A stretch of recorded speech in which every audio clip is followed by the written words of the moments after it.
Alright, this is the Rama tour. This is December of 2011, my senior year. Start from the garage.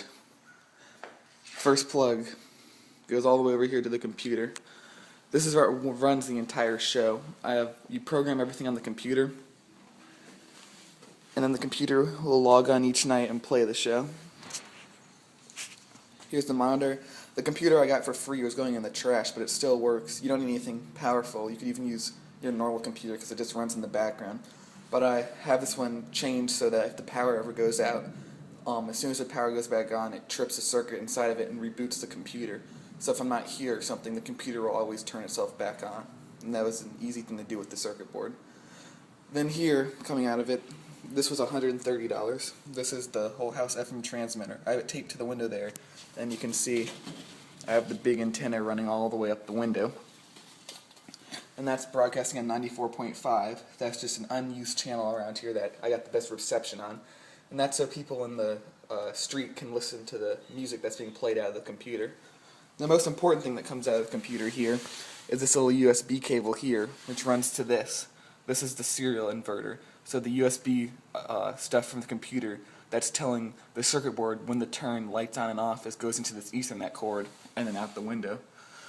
Also here I have an amplifier. I have an outdoor speaker in case people are walking by. And this is one I found in the trash too. A house was getting foreclosed on and this was just sitting outside. So I picked this up and it still worked.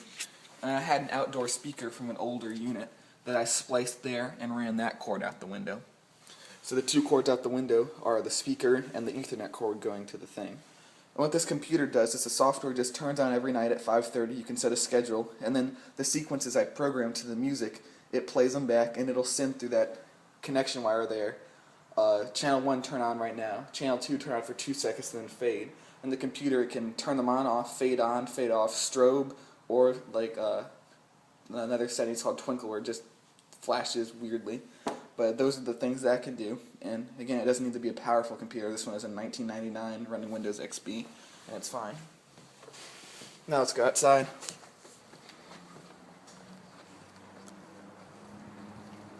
Of course, now if you have the FM transmitter, so people actually know what you're telling them to do, you want to have a sign. So this sign here costs $15. The first year I had one that was a $5 sign with the base ripped off. So I saved that, but I got this big black part that I mounted the sign on. 94.5 FM, and that's about 5 inches into the ground, so it's secure. And here's what the whole house looks like from outside. Now let's go ahead and look over here. You'll see all the lights. The one thing you need with this is extension cords, and lots of them, because you can't double plug. If you want these things to turn on separately from those things, you have to run 2 cords. So going back, I'll show you the controller in a minute, but there's 16 different cords running to that controller. Because some of the stuff is so far away, I probably have 32 to 40 extension cords out here. And a lot of them, and some of them I even made myself. Like over here, you can see that black cord was an old computer power cord. So I just knocked off the grounding prong of it and plugged it in there. The other thing is that you can use indoor extension cords on these. Lights are so low voltage that you can use indoor extension cords and it will not be a problem. The only difference is the gauge is not as well, so if you're trying to power like a space heater or something off of it, they wouldn't be good.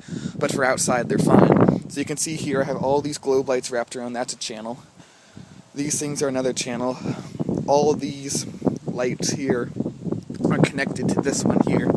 So this is a channel here. And hopefully the wind isn't making too much noise. You see those cords everywhere. I have a lot of splitters too, like right there, where you have to have several things plugged into one cord.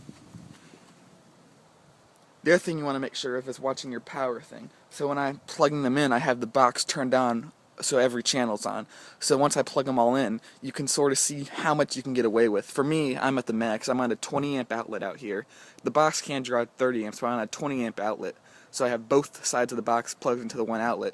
And if I plug in just one more strand, it'll all trip. And if I leave all the lights on at once without fading for about 10 seconds, it'll trip the breaker. A way to get around that would just be to plug half of the box into one outlet and half into one on a different circuit. So you can see, here's a lot more lights here.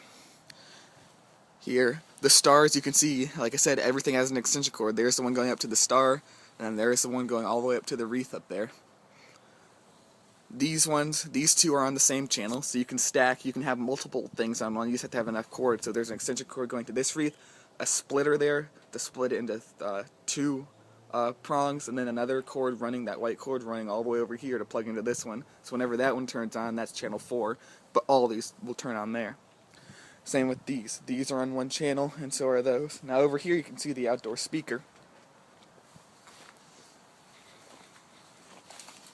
Nothing fancy. I think it was $10, and it just runs in there. It works great though, except for when it rains it'll get waterlogged. You have to shake the water out.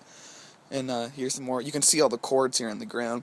This is just a few of them running over there. The wreath's there. There's the big cord going up there.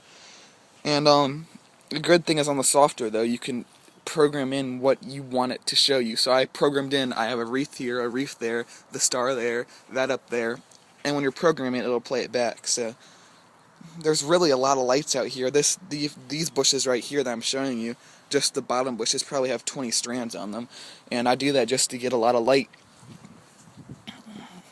Alright, over here the candy canes are a channel. Those are just stacked into each one. The C9s in the tree, these are the lights that use the most power. Any more amps on these and this channel would blow. You can have 8 amps on each channel or 30 amps total, but of course I'm on the 20 amp circuit, so it doesn't work that well. Let's see, more globe lights here, and each year you can add more. Over here, this is on the far left channel for those bushes over there. I added the lights in these rose bushes, this Merry Christmas sign, these 3 trees right here, and you can see again, you just got to stack the electrical. There's 4 things plugged into one wire, another splitter going off to another wire. I made that splitter. If you buy these little splitters at Lowe's or Home Depot, you can just cut a wire to however length you want it, pop on a splitter, screw it in, and then take off the other end and attach it to something else. So you can see over here, it goes over to this rope light, which I wrapped up the tree, which really does look cool at night. And then over here to the rose bushes again. And the wire, I hide them under the pine straw so you don't see anything. Over here, same thing. Here's another wire running to the air. These bushes probably have 8 strands on them. Get them bright and white. These bushes are on channel. You can see up there one of the cords fell. Can I zoom on the video? No. Okay. You have those 2 wreaths, that one and that one are on the same channel again. So you have a cord coming from down there, running up behind the star. It fell down up to the other side where I have the splitter, and then that big cord coming down. And the star you can see right now has another cord coming down. The funny thing with the stars this year is that I had to replace a lot of them with duct tape because they rub up against the house, so you can see right there's duct tape on the whole side of it, but from the street you really can't see that. And then back here you can see these 2 wreaths are also split. So right here I have a split right there coming down to this wire, which runs back over here into this little homemade electrical box that I got. Another thing, found it in the trash. It was free. A lot of people throw away things that I can use, so I don't even know if it's an outdoor box or not, but again, anything works. Look on up there. A lot of cords right here. A lot of cords. This takes me 1 full day to set up, 12 hours, and to take it down about 5 hours, so it's always fun setting it up. It's never fun taking it down, but it's part of the thing. Now let's go over here.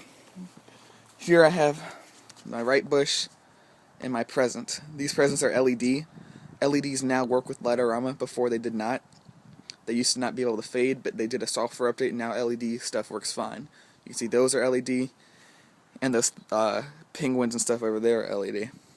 Again, up on the porch, all the cords going to the left-hand side of the yard run over here. There's one up here. Here's about 5 cords. That means this one's going to the far left bush channel. The bottom one right there, the first green one's going to the left windows. The middle one right there is going to the star, the black one, and the big green one is going all the way up the house. So again, during the day these cords never look good, but at night it looks cool. Let's come back over here. Here's where all the cords come together. That's a lot of stuff there, right? Here's the 16 channels. The Rama box is plugged in there. If I had one plug into a different outlet, I could do 30 amps, but again, this is a 20 amp circuit. And right here I have 16 channels. You can see here's channel number 9. What does 9 do? That one goes all over to the far right bushes. There's 16 of them. I memorized them, so I know where every single one goes. This one right here, number 1, that goes to the bottom windows over there. Number 10, this is the globe lights. Number 8, that one goes over to the lower bushes. Number 13 goes to the 1 star. And that connection is coming loose. I need to plug that in. A lot of people say you need to elevate these boxes. You can see it's just thrown on the ground, but it is under 2 overhangs, so it does not get very wet. Now, on the inside of this box, you can see, I don't want to electrocute myself here. Come on, open up.